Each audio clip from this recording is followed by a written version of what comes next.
Hermanos, con la ayuda del Señor yo quiero abordar con ustedes un tema. Me van a disculpar que hoy en el grupo puse que iba a dar continuidad a un tema que habíamos abordado el miércoles, pero pues unos minutos después que se lo había puesto, el Señor puso este tema en mi corazón, y así que les voy a trasladar esto, ¿verdad? Porque entendemos que el que decide es Dios, no nosotros. Así que pidamos al Señor que nos ayude, ¿verdad? Y que en verdad pueda asentar en nuestro corazón la palabra. Fíjese que los días miércoles abordamos temas relacionados con la impartición de dones, entendiendo que ahora es el tiempo del Espíritu Santo, y una de las cosas como el Espíritu Santo va a adornar a la iglesia es con dones, es decir, con regalos. Nosotros sabemos que existen 18 dones, los 18 son importantes, ¿verdad? Pero la Biblia muestra que dentro de los dones hay dones que son mejores. Dice la Biblia, desead los mejores dones. O sea que hay dones que son mejores que otros, pero dice, sobre todo que profeticéis. O sea, podríamos rápidamente dividir los dones en tres: en importantes, mejores y superior, ¿verdad? Pone al de profecía como algún don que va más allá de que los demás. Ahora, todos son regalos, y yo no sé si usted quiere regalos, pero los queremos todos, ¿verdad? Porque le cuento que el de profecía es un don que sirve para edificar a la iglesia. Amén. Uno no hace autoprofecías, no, las profecías no son para nosotros. Claro que si usted come en un plato, el sabor de la comida queda en el plato. Amén. Entonces, cuando nosotros profetizamos, eso que pasó por nosotros quedó en nosotros también. Por eso es que es una bendición profetizar, hermanos. Pero en realidad la profecía es para edificar a otros. Y dice la Biblia nos muestra cómo se ejercitan diferentes dones, pero el don de la profecía, dice la Biblia, que se ejercita de acuerdo a la fe. O sea que lo que nos está diciendo es que es un don superior, porque, hermano, es algo que ante los demás es increíble. Imagínese que usted le hable a su amigo que no conoce al Señor, y usted le diga, fíjate que ayer Dios me usó y me dio palabra para el pueblo. ¿Qué le diría a su amigo? ¿Estás loco? ¿Cómo así? Dios habla a través de ti. ¿Sí? O sea, sí está extraño. Porque digamos que el que predica tiene una base. Estudió, pero y predicó. Pero el que profetiza, él está metido en la presencia de Dios, y Dios pone una palabra y él la tiene que decir.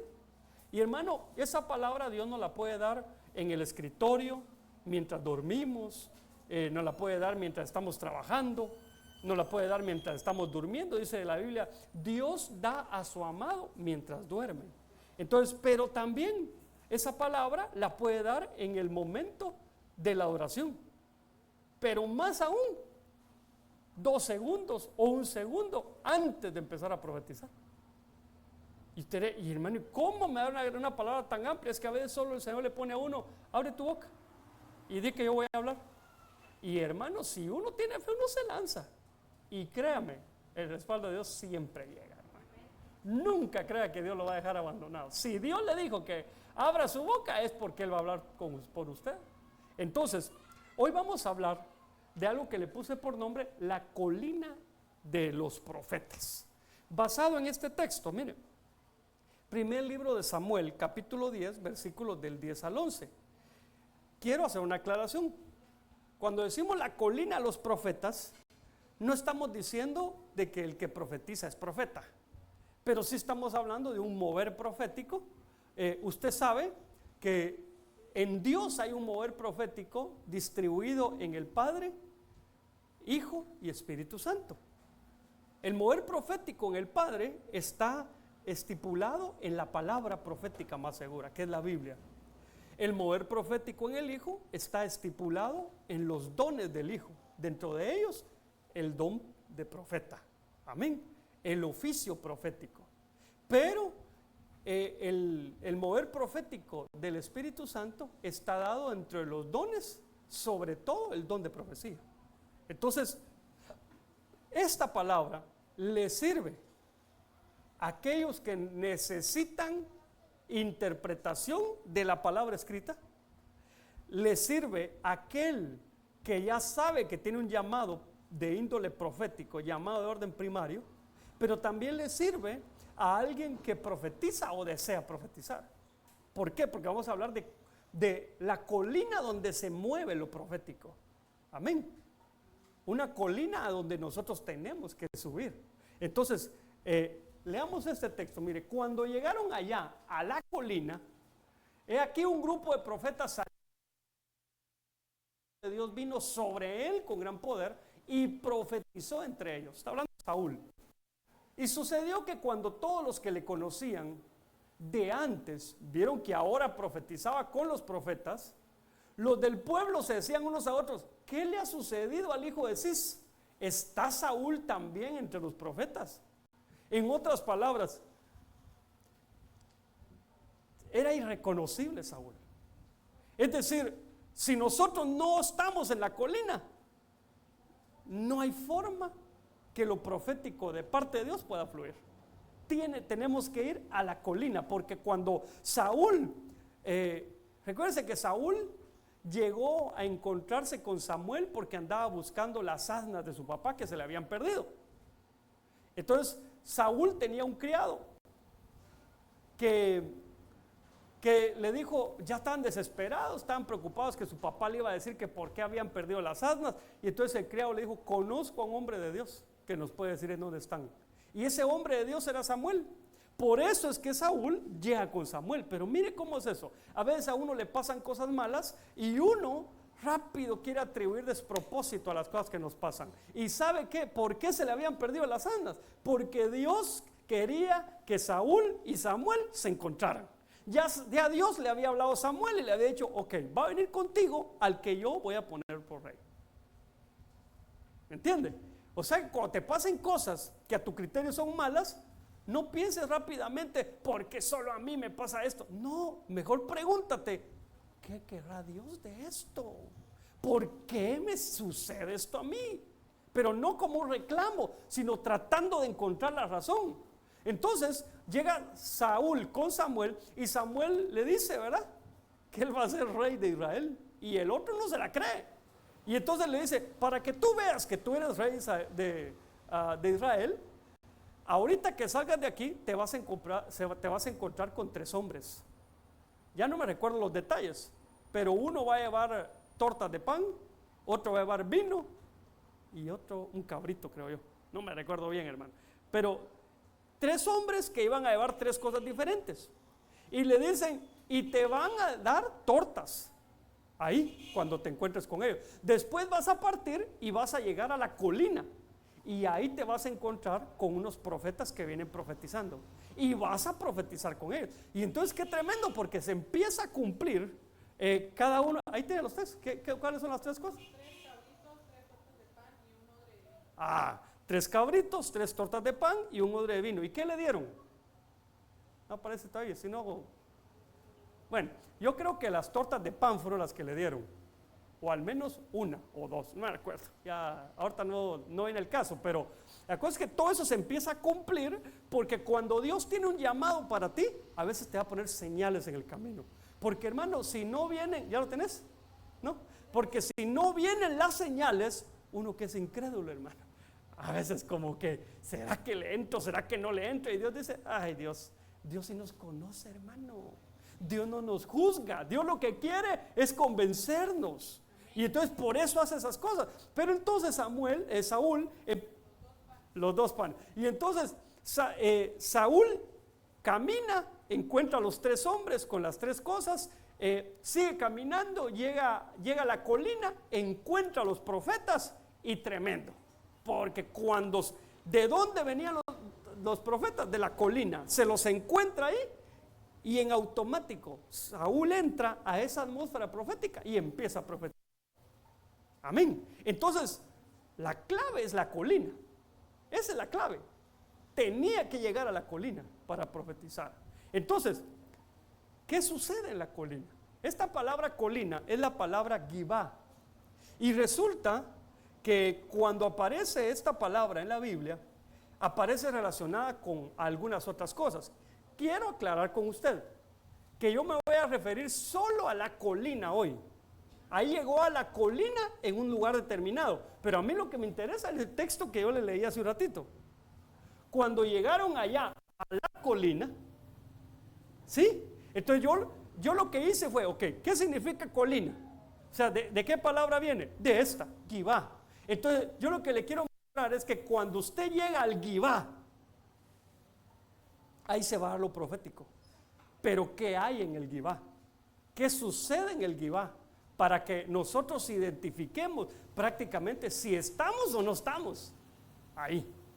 Porque puede ser que alguien que profetizaba, pero ya no profetiza, o alguien que siempre ha querido profetizar, pero todavía no profetiza, y se pregunta, ¿por qué no profetizo?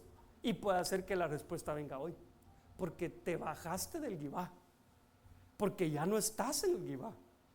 Recuérdate que Dios es un Dios bueno, pero es justo. O sea que Él te puede haber dado algo, pero Él te va a cuidar, porque si tú funcionas en lo profético sin estar en el Gibá, corres el riesgo de creer que es por ti.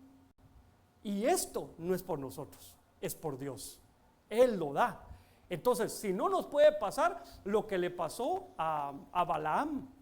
Balaam era un profeta, pero cometió errores y cayó. Pero ya caído, él mismo dice, caído, pero con los ojos abiertos. O sea, él seguía profetizando, seguía funcionando como profeta, pero estaba caído. Por eso, amados hermanos, es importante que nosotros comprendamos esto.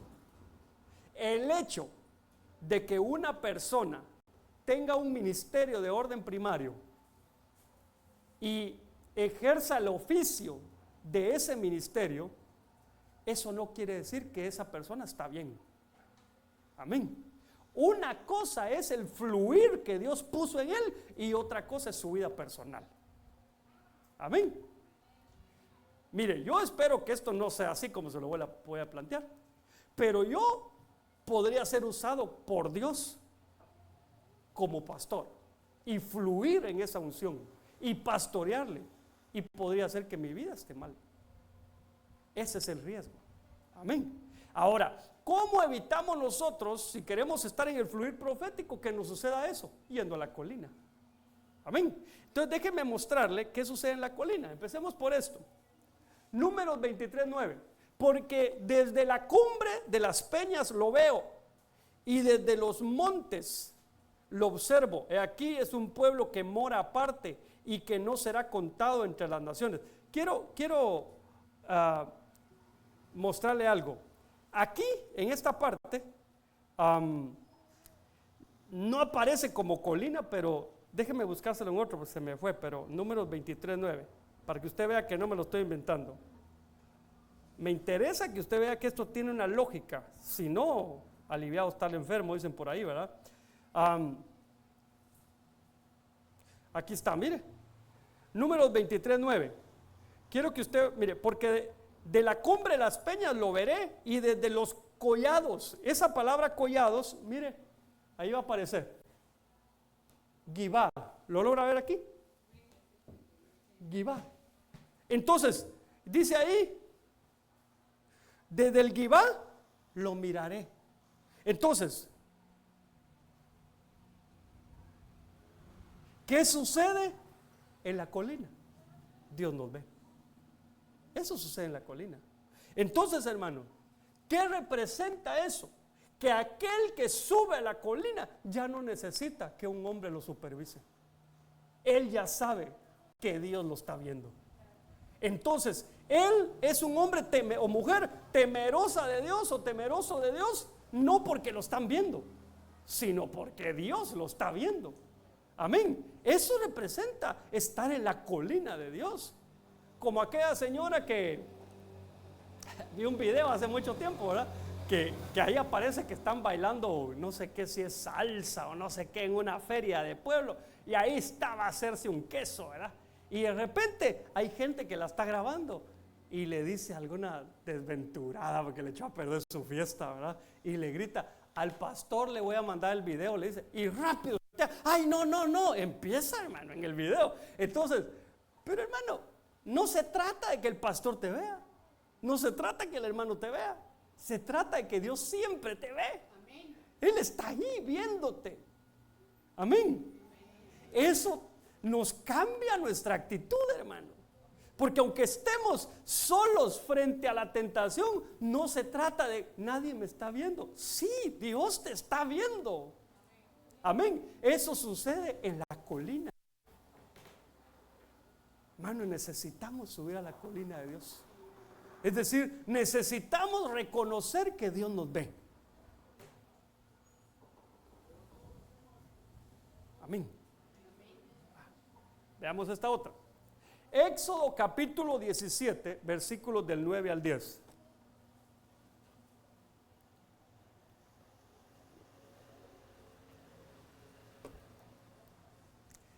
Y Moisés dijo a Josué: escógenos hombres y sal a pelear contra Amalec.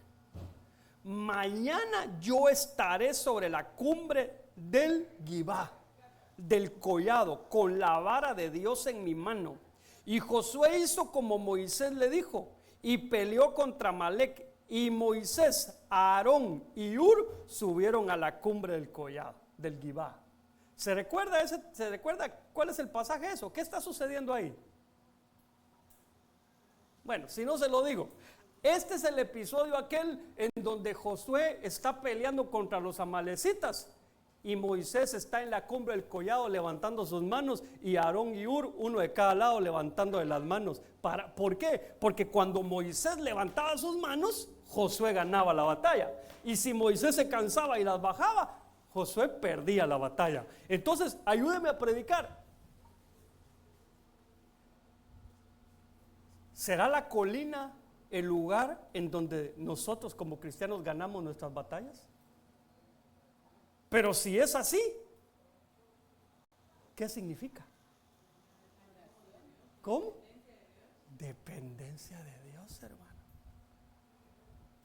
O sea, no solo, dice la Biblia, nuestra lucha no es contra carne y sangre, solamente dice una versión, sino contra principados, potestades, huestes de maldad, etc. Pero el punto es que nosotros nuestras batallas las ganamos en la colina. Pero ¿cómo las ganaba? Cuando Moisés levantaba sus manos. Dependencia de Dios. ¿Sabe qué es lo que yo veo?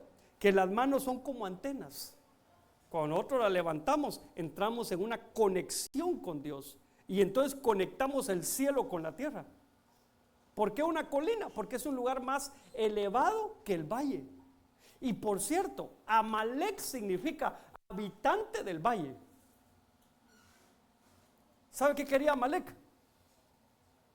Lo que quería es que todo Israel bajara al valle. Ahí es donde somos derrotados. Cuando el enemigo nos lleva a su territorio, cuando nos sentimos supercapaces, olvidamos la dependencia de Dios y nos creemos que podemos hacer las cosas por nuestros propios medios. Ahí somos derrotados. Alguien que profetiza no dice, no, si yo ya tengo el don. O sea, yo llego y me cae la unción y profetizo.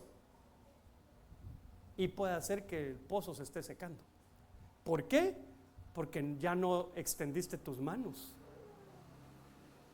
¿Se acuerdan lo que le dicen a Pedro? Cuando el Señor le habla y le dice, Pedrito, no le dice así, pero Pedro, ahora que eres joven, te vistes como quieres y vas a donde tú quieres. Pero va a llegar el día, cuando seas viejo, que tú levantarás tus manos y otro te vestirá y te llevará a donde tú no quieres. Entonces, levantar las manos es rendición. Es decir, yo no puedo, pero Dios sí puede. ¿Cuántas veces, hermanos, libramos batallas en donde nosotros estamos, vas a meter las manos y Dios dice, mientras tú las metas, yo no las puedo meter, pero cuando tú las levantas, yo meto mis manos y tú vas a ganar.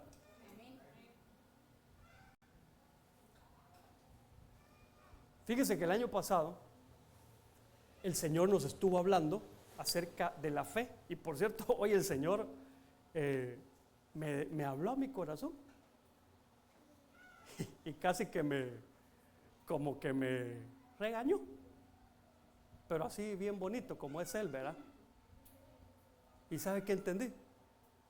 ¿Por qué dejaste hablar de la fe? Porque yo solo empezó este año y empecé a hablar del deleite y empecé a hablar de otras cosas, y entonces como que el Señor me dijera, regresa donde dejaste la plana, si yo quiero seguir. Amén. Y entonces cuando hablamos el año pasado, por eso usted se rótulo, mire, de fe. Pero ahí ese texto es aquel que dice, yo sembré, Apolo regó, pero Dios es el que da el crecimiento. Entonces, cuando alguien siembra una semilla o cuando alguien la riega, él lo que quiere es que crezca, pero nada puede hacer. Es Dios el que da el crecimiento cuando Él quiere, hermano. Entonces, una de las cosas que caracteriza la fe es eso.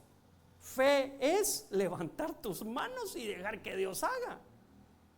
Pero hermano, sacar las manos cuando las podemos meter, eso se llama dependencia voluntaria.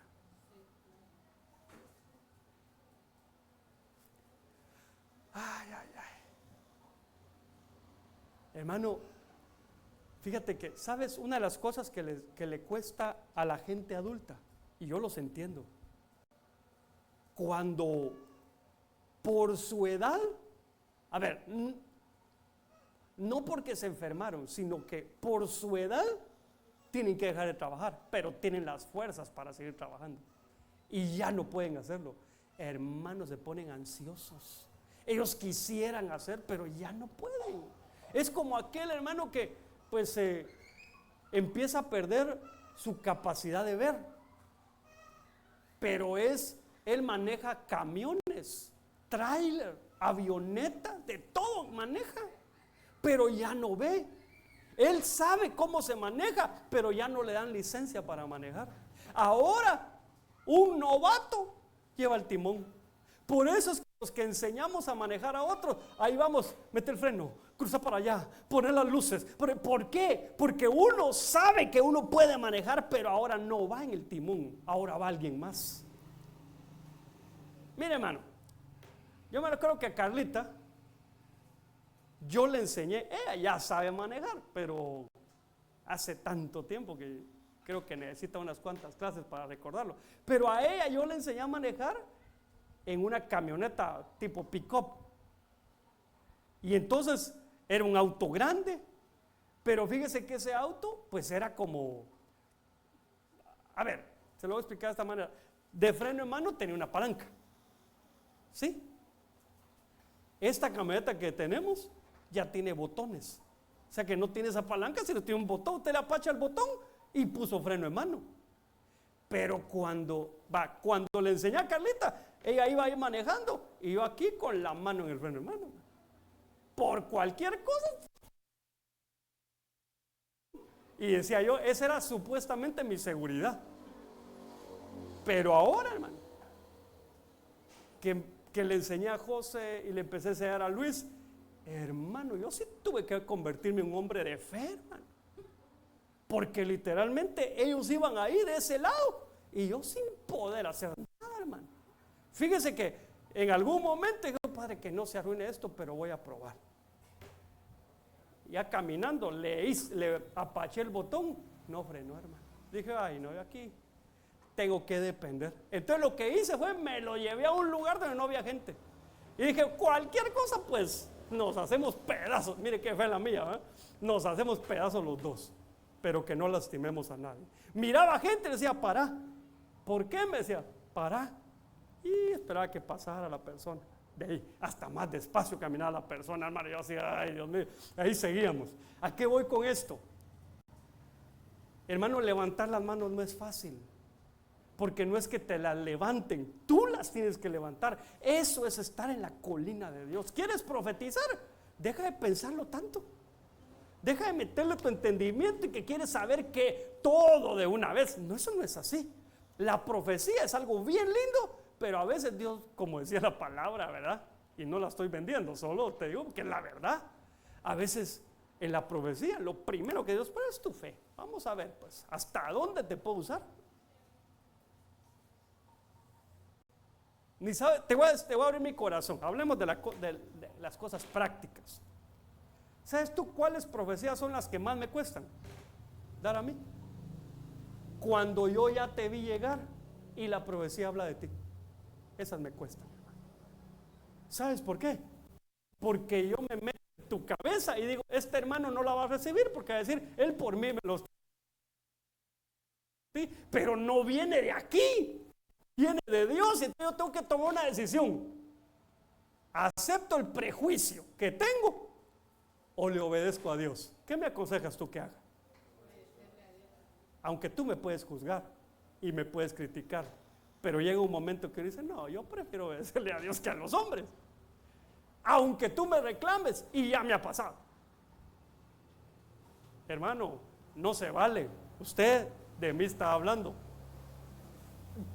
A tragármelo, hermano, pero uno sabe que es una palabra que viene del corazón de Dios. Amén. Por eso, hermano, mira, yo evito, aquí estoy, mira, y trato de ver solo para el frente. A veces doy mis vueltecitas danzando y a veces abro los ojos y a veces mejor los cierro porque no quiero saber quién está, hermano. Pero como Dios tiene unas cosas bien lindas. Fíjate que a veces para profetizar, no sé si a los que profetizan ya les ha pasado eso o si les pasa constantemente, pero a veces yo voy a profetizar y de repente empiezo a ver para atrás, aunque yo estoy viendo para adelante, y empiezo hasta en la... empiezo a ver como la profecía que hay para cada uno. Hermano, a mí me impresiona este hermano. Bueno, vamos. Ahí va la palabra. Y cuando volteo, hasta el mismo color de ropa tienes como te vi. Amén. Bueno, así que desde ya estoy desatando a los que profetizan para que si un día tienes que profetizar algo que tú dices, no, pero este hermano va a saber que es por él. Si Dios te lo dijo, abre tu boca. Si te juzgan, pues ¿qué le vas a hacer? Prefiere el juicio de los hombres y no el juicio de Dios. Ahora, si Dios no te ha hablado y tú vas a profetizar porque lo viste llegar, ahí sí hay un problema. Ahí te va a juzgar Dios. Cuidado. Amén. Bueno, entonces, seguimos. Dime por el momento dos cosas que pasan en la colina. Dependencia de Dios, ¿sí? Que Dios nos ve. Va, veamos este pues. Mira este está algo encriptado, pero ya me lo desencriptó el Señor. Deuteronomio capítulo 33 versículos del 15 al 17.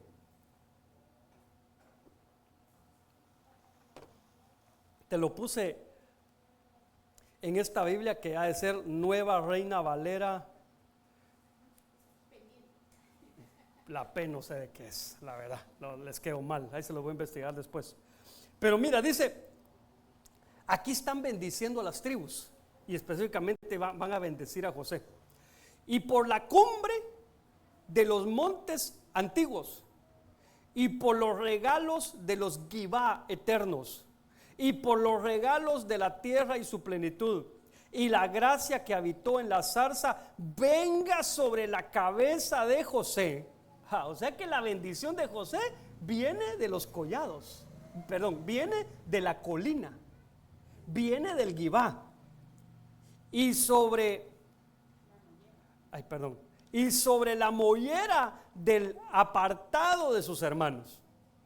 Él es aventajado como el primogénito de su toro y sus cuernos de unicornio.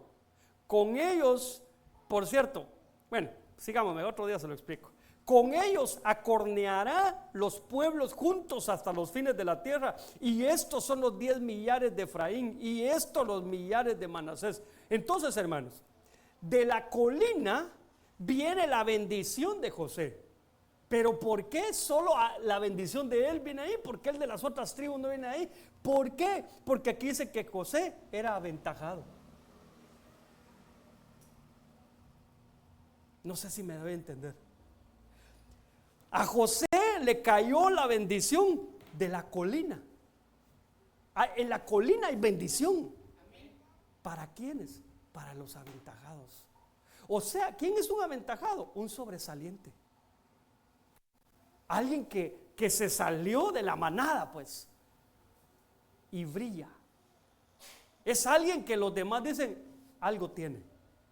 Hermano, el que profetiza tiene que tener algo en él que lo haga sobresalir de los demás. No puede ser del montón, tiene que ser distinto. José era distinto, hermano. Mire, a José lo menospreciaron, a José lo vendieron, a José lo acusaron falsamente, le pasó de todo al pobre. Lo metieron preso, hermano. Imagínense, lo metieron en un pozo, lo vendieron, después lo metieron en una cárcel. En la cárcel se olvidaron de él, le pagaron mal por el bien que él había hecho. Y encima de todo,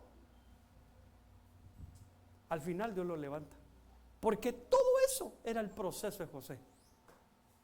Y vuelvo. Por favor, no atribuyas despropósito en las cosas que te pasan a ti. Porque tú solo estás viendo el momento, el punto. Dios ya vio la línea. Dios ya vio cómo se unen los puntos y cómo llegas hasta el final.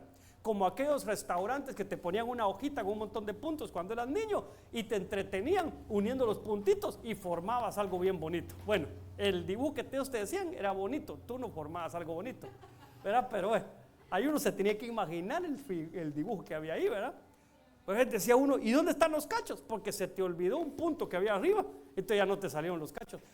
Bueno, al dibujo pues. Que sea hermanos que sí se les miran los cachos, hermano. Es como aquel hombre que iba en un bus, ¿verdad? Y entonces vino, había uno que no se quería correr. Y entonces viene el señor de la par, Señor, por favor, córrase un cacho, le dice. Entonces viene él y se lo corrió. Como no se quería correr, era necio, ¿verdad? Entonces a veces, hermano, nos salen los cachitos, ¿verdad?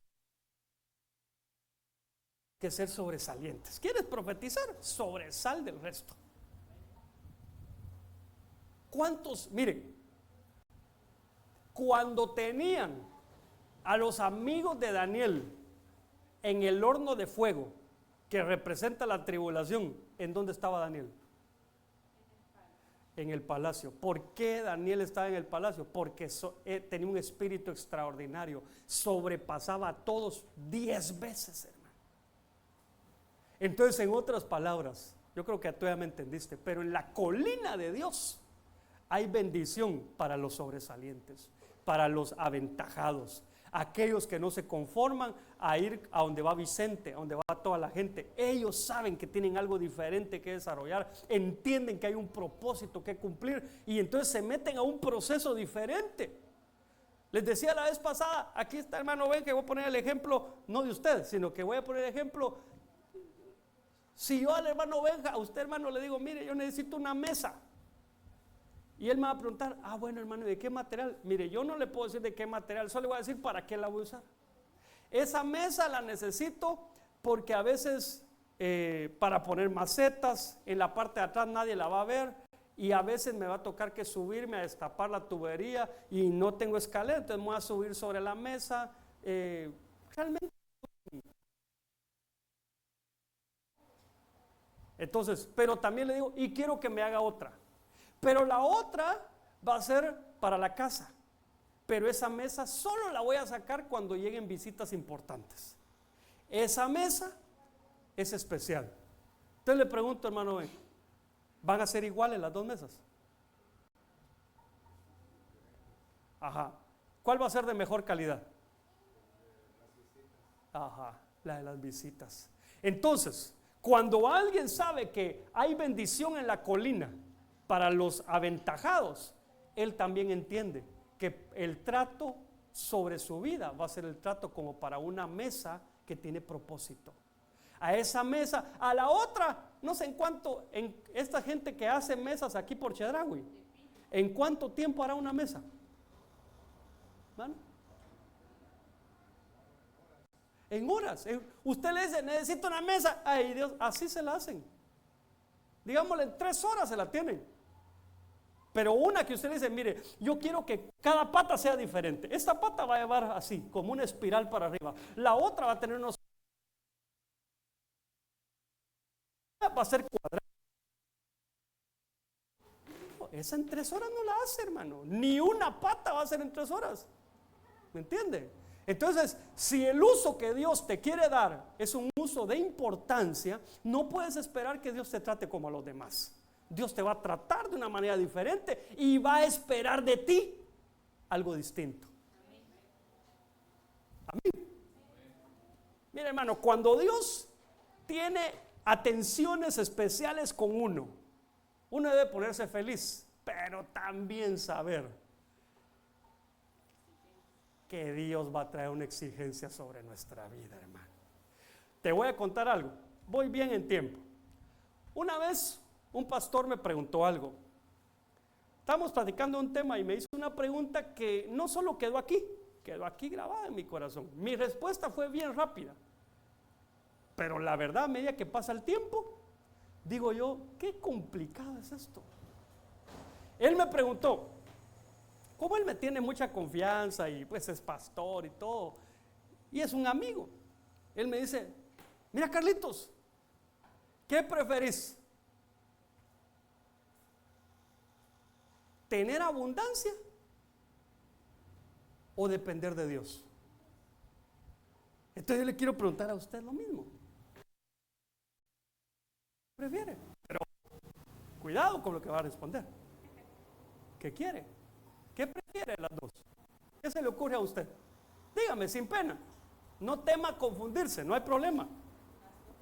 Las dos, va. Está bien. No puede elegir. No le puse esa condición.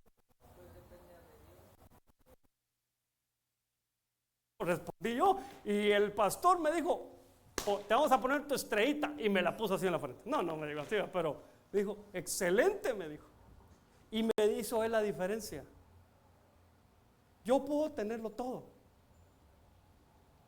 pero siempre depender de Dios es lo mejor. ¿Por qué? Porque si tú dependes de Dios, tienes que saber que siempre va a estar lo necesario para lo que hay que hacer. Pero si tú lo que tienes es abundancia, no necesariamente estás dependiendo de Dios.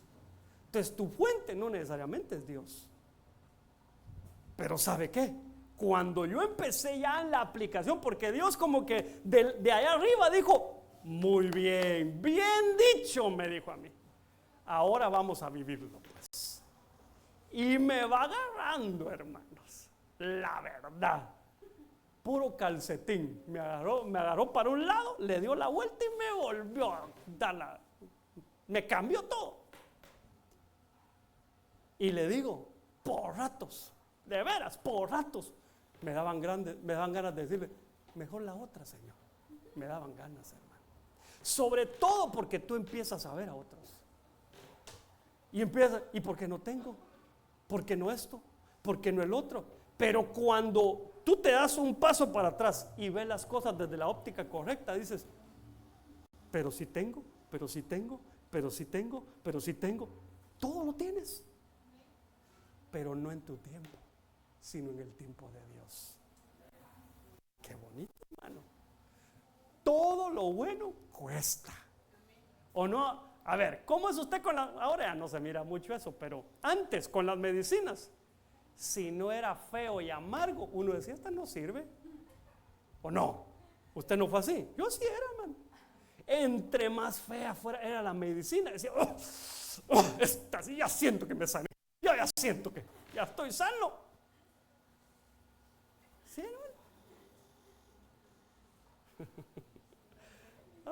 ¿Cómo? Si no duele la inyección, no sirve.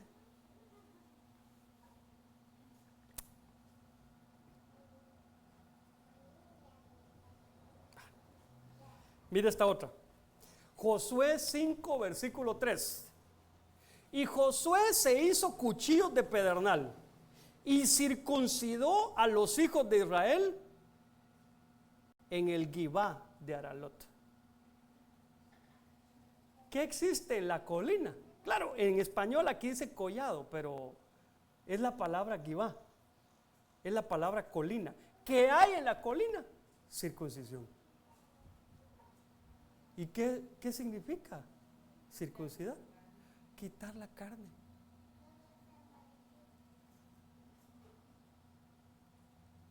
Hermano, ¿sabe usted Vamos a ver, es que se me olvida la otra tribu, hermano. Rubén, ¿quién era el otro que iba con Rubén? Simeón, creo yo, pero Rubén, uno de sus hermanos, y la media entrar a Canaán, sino que se quedaron de este lado del Jordán porque tenían ganado. ¿Y para qué les servía el ganado? ¿Qué es el ganado? Carne.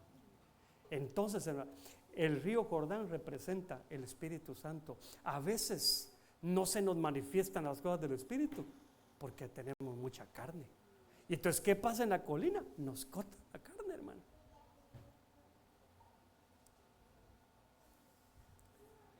Te pongo un ejemplo. José. José estuvo en la rebelión de Coré. Pregunto, ¿José se rebeló? No, voy a seguir. José estuvo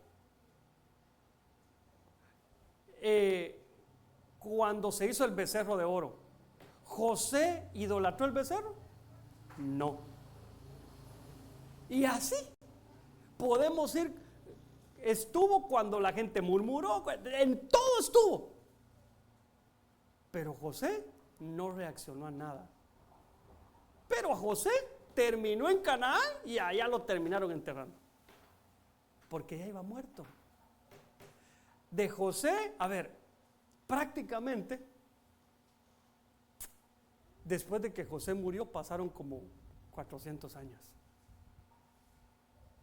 Póngale 350 pues. O sea, ya no había carne, ya solo sus huesitos. Pero él les dijo a sus hermanos, por favor, cuando se vayan de esta tierra, den la instrucción, que todos lo sepan, cuando se vayan de esta tierra de Egipto. ¿Sí se recuerda cómo llegaron a Egipto los israelitas? Porque Dios lleva a José, y usted sabe el trato que Dios tiene con José. José se convierte en padre del faraón. Y por eso Israel termina, o sea, Jacob, toda su familia, en Gosén, en Egipto. Pero dice que después vino un rey que no conocía de José. Y entonces, hermano, ese era el faraón. Bueno, los faraones, ¿verdad? Y entonces vinieron y esclavizaron a los israelitas. Pero antes de que sucediera eso, José les profetizó y les dijo, ustedes van a salir de aquí en un tiempo, de aquí. Cuando se vayan, agarren mis huesitos, ya no van a pesar.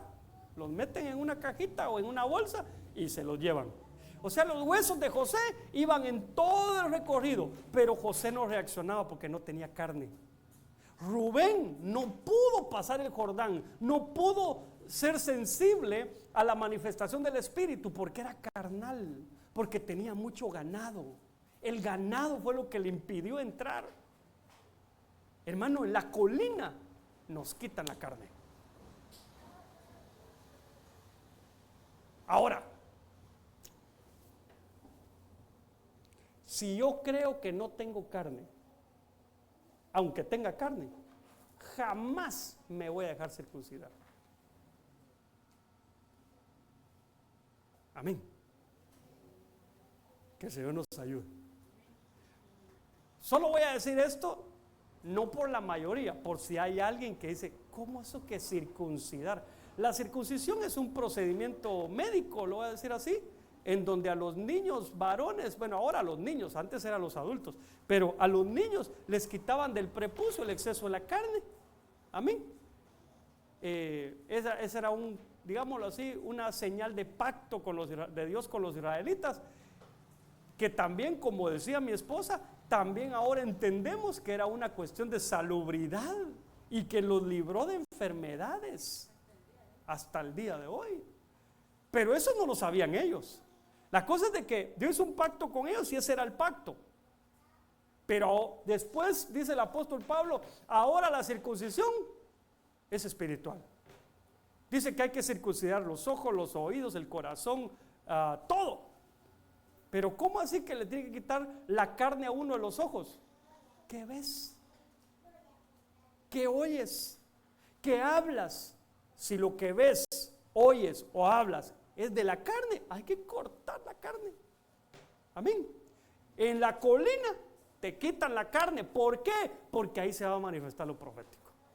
No se debería manifestar lo profético en un carnal, porque hay riesgo. Amén.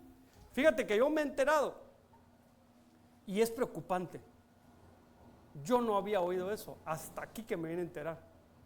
Que hay, no uno, varios ministerios que ellos dicen que son proféticos y que tienen su junta, ¿cómo es? O sea, que tienen como un consejo de profetas en donde las personas, no sé si cada cierto tiempo, los llevan a esos grupos para que esos grupos les digan lo que tienen que hacer. Hermano, se desviaron de la verdad, del verdadero fluir profético. Gente, hermano, que usa lo profético para manipular gente. Hay que tener cuidado. Por eso, amado hermano, si en algún momento, si me pueden ayudar,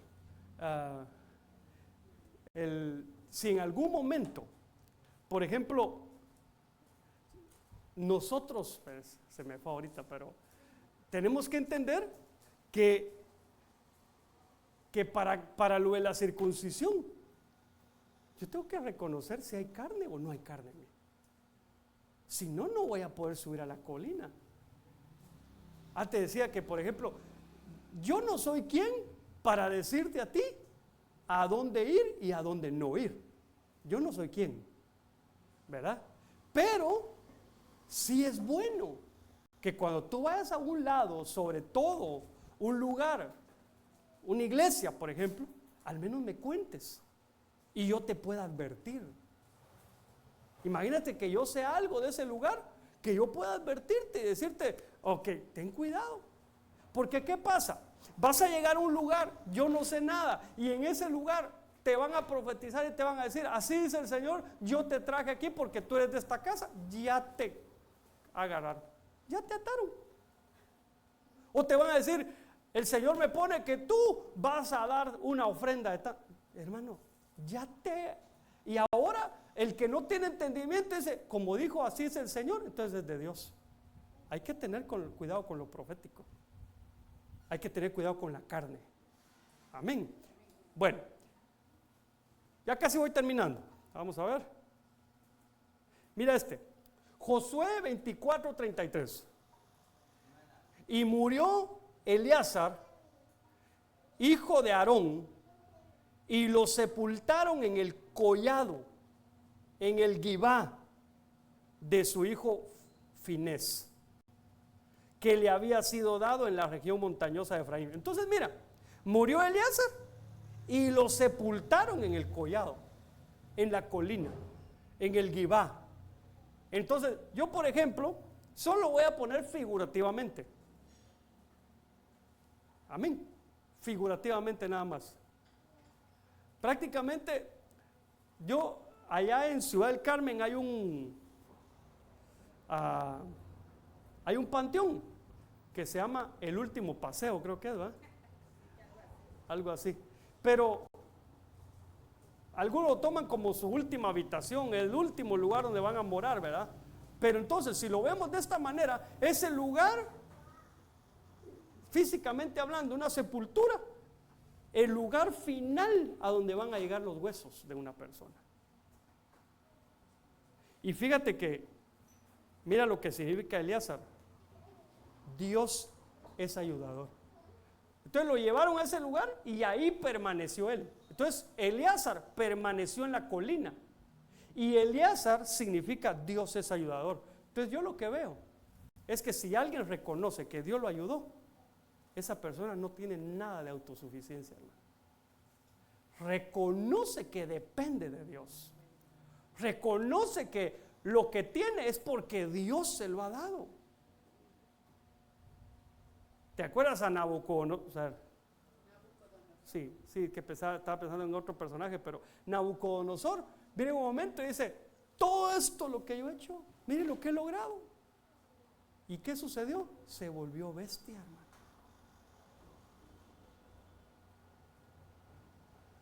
O sea, ese sería un buen rema, ¿verdad? Cuando uno ve a alguien autosuficiencia, decirle, sos una bestia, como dirían los argentinos, ¿verdad? Pero sos una bestia. Una vez le dijeron a un pastor, otro pastor argentino, ese pastor hizo algo, pero el pastor argentino estaba ahí, ¿verdad? Y entonces ese otro pastor hizo algo, le dijo, ala pastor, sos una bestia, le dice. Y el hermano se le quedó viendo, no, ¿cómo así? Y entonces ya le explicó, no, es que nosotros los argentinos, esa expresión es como sos grande o algo así, ¿verdad? Pero no, Nabucodonosor sí se volvió bestia, hermano. Y se volvió bestia porque él creyó que era autosuficiente. Fíjate que aún de Faraón, dice la Biblia, por eso te he mantenido con vida hasta este día. O sea, como Dios mismo diciéndole a Faraón, si no hubiera sido por mí, yo te quito.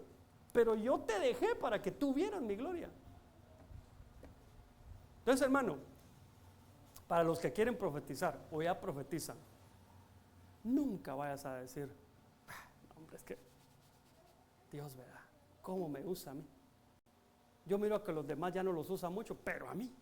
Y los demás tenemos que tener cuidado. Si un día el Señor te habla a través de la boca de un hermanito, ten el cuidado hasta cómo le vas a hablar. Porque tus intenciones pueden ser buenas, pero no sabemos el hermano en qué condición va a estar. Imagínate que tú llegas, un hermanito nuevo, pues Dios le habló a través del hermano que profetiza, llega, hermano, sentí como la voz de un ángel cuando usted habló.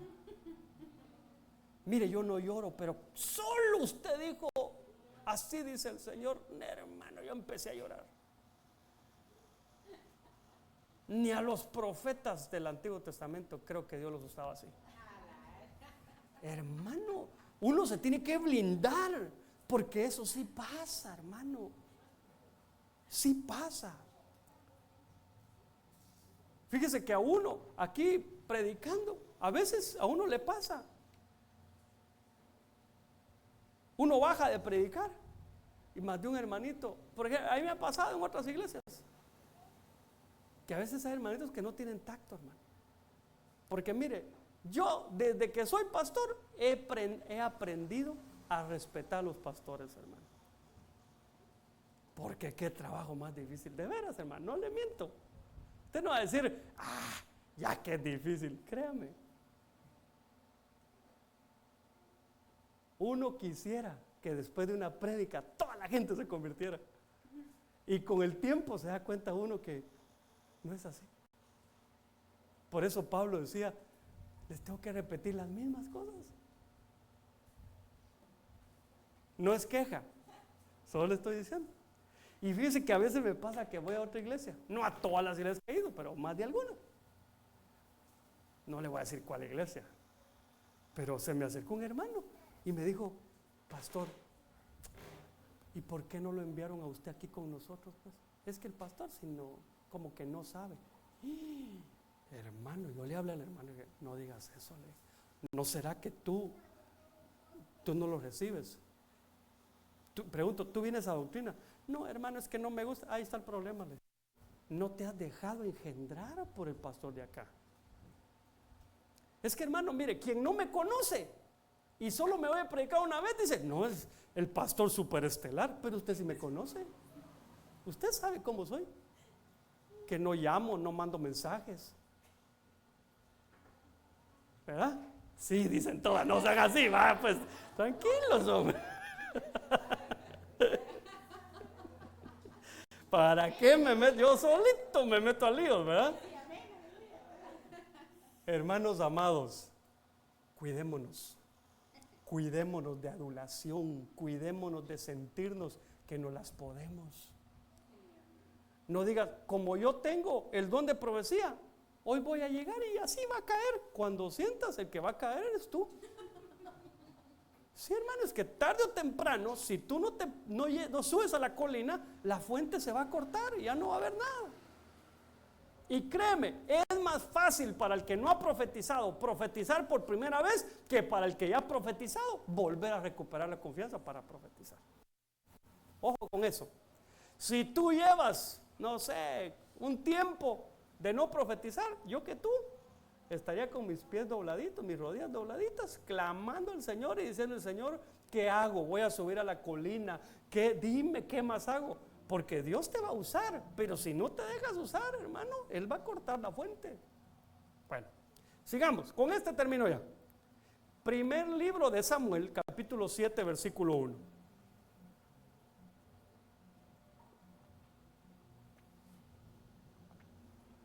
Yo oigo un sonidito ahí. ¡Plup! Así. Y vinieron los hombres de Kiriat Jearim, tomaron el arca del Señor y la llevaron a la casa de Abinadab en la colina. Y consagraron a Eleazar, su hijo, para que guardara el arca del Señor. Entonces, hermano, ¿en dónde estaba la casa de Abinadab? En la colina. ¿Y qué hicieron? Llevar el arca de la presencia de Dios a la casa de él. Cuando tú tienes tu casa en la colina, el arca del pacto está ahí. ¿Y qué representa el arca del pacto? La presencia de Dios. Entonces, hermano, ¿qué hay en la colina? La presencia de Dios. Tú tienes que estar sumergido en la presencia de Dios. Pero otra cosa,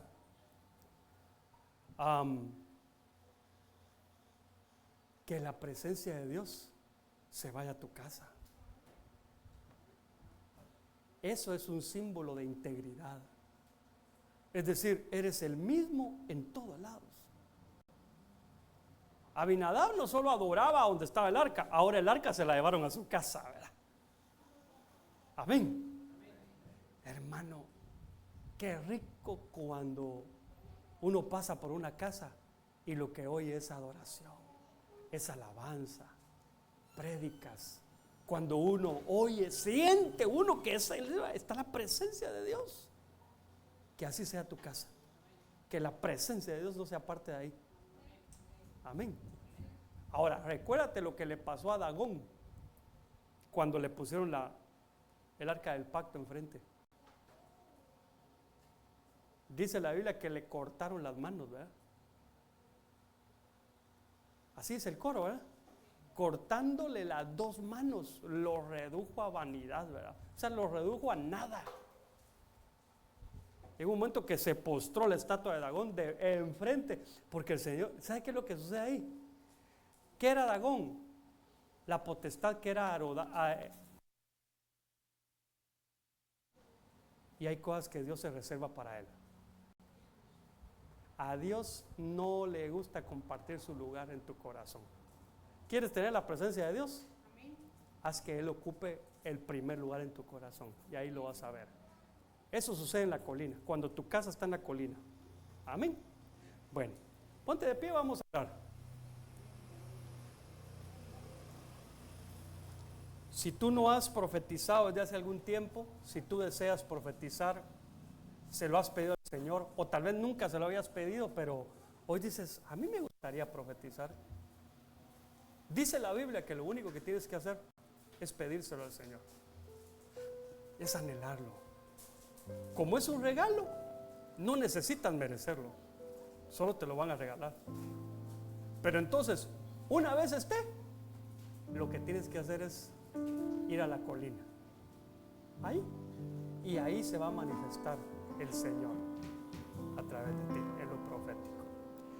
Padre, en el nombre poderoso de Jesús,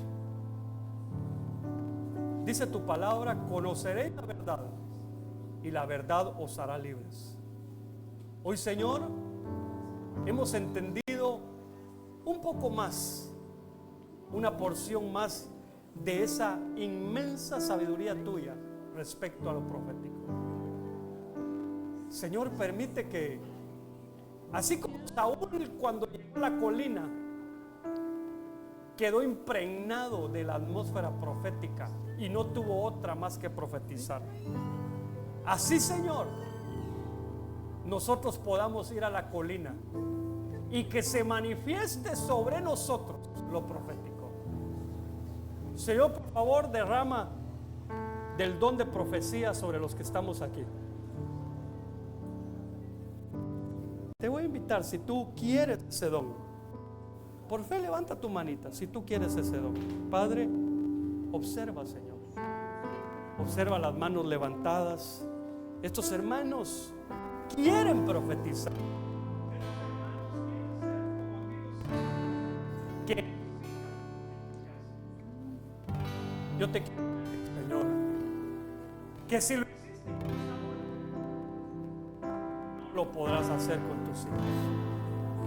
Si Saúl, siendo quien era, que andaba buscando asnas, que andaba de la necedad,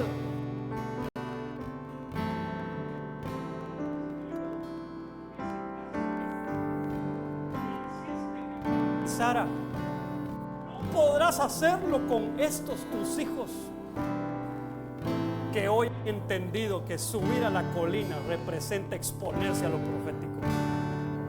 Yo te quiero pedir, papito, que esta casa sea una casa fundada sobre la colina, en donde habite tu presencia. Un lugar, Señor, donde temamos a tu nombre porque tú nos ves. Aventajados. Un lugar, Señor, bendición, donde levantamos nuestras manos, donde aprendemos a depender de ti.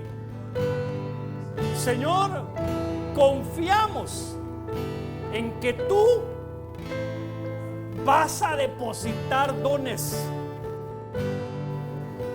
no solo los que ellos están pidiendo, aprender a todos. Papito, en aquellos que han levantado sus manos, yo te pido que pongas en su corazón como un sello la existencia, la persistencia de buscar ese don de Jesús. Sella esto en sus corazones, que esa sea la impartición de esta hora.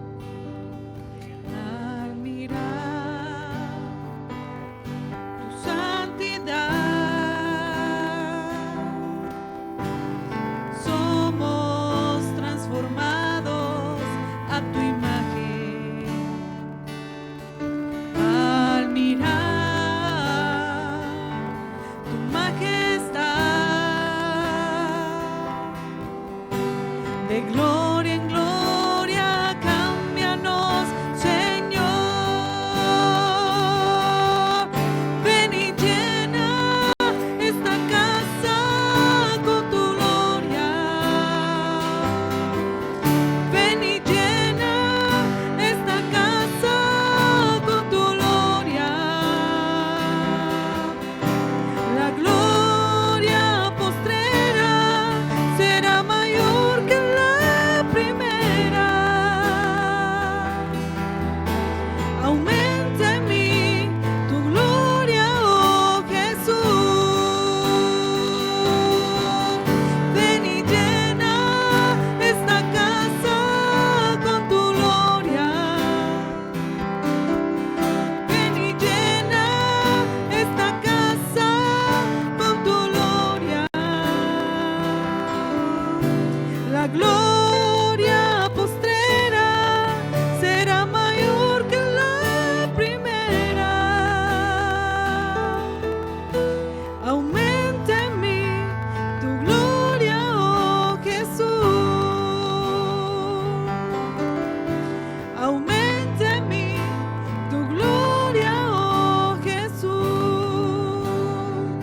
Sí, Señor, te damos gracias por tu palabra. Porque, Señor, en medio de todas las cosas tú nos haces ver nuestra condición, Señor. Porque tu palabra es verdadera, es eficaz, Señor. Que hoy podamos reconocer, Señor, la estadía de nuestra vida para así poder recibir, Señor, lo que tú tienes para nosotros, Señor. Te pido que nos bendigas de vuelta a casa, que nos lleves con bien, Señor. Y que podamos ahí, Señor, tener tu presencia, que podamos rumiar, Señor, tu palabra para edificación de nuestras vidas, pero también la edificación de aquellos que nos rodean. Te damos gracias, Señor, porque nos permites sentir tu presencia, escucharte una vez más en medio de todo tiempo, Señor. Tu palabra es fiel para con nosotros. Te damos gracias, amado Señor. Amén, amén y amén. Gloria sea al Señor, amados hermanos. De esa manera quedamos despedidos. Les recordamos que el día de mañana tenemos